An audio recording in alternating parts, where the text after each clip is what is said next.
கண்டிப்பாக இந்த வீடியோ நீங்கள் பார்க்கணும். ஏன்னா வந்து இந்த பெரிய பெரிய ஊருக்கெல்லாம் வந்து கோயிலுக்கெல்லாம் வந்து சப்போர்ட் பண்ணுறீங்க, இதுக்கு பண்ண மாட்டீங்க. ஏன்னா வந்து பழனிக்கு போயிருந்தோம்.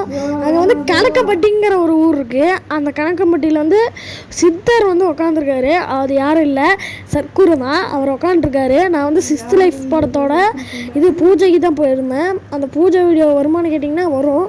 அந்த பழனிக்கு அப்படியே போயிருந்தேன். அப்படியே போயிட்டு சாமி மேலே பார்த்துட்டு ஒரு மதியானம் தான் போனேன். நானே சாயந்தரம் ஒரு 5 மணிக்கு தான் மலைக்கு ஏறினேன். ட்ரெயினில் போயிட்டேன். அதனால் சீக்கிரம் போயிட்டு வந்துட்டோம். முதல்ல வந்து காலையில் போனோடனே கணக்கம்பட்டி சாமியாருக்கு கோயிலுக்கு வந்து போயிட்டோம்.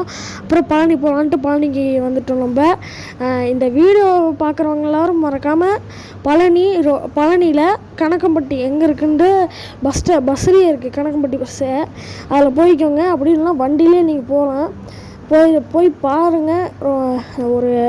ஒரு நல்ல எக்ஸ்பீரியன்ஸாக கிடைக்கும். இவர் வந்து இறக்கலை, இவர் வந்து மறைஞ்சிருக்காரு. இப்போது சபரிமலையில் எப்படி ஐயப்பன் மறைஞ்சிருக்காரோ அதே மாதிரி தான் இதுவும்.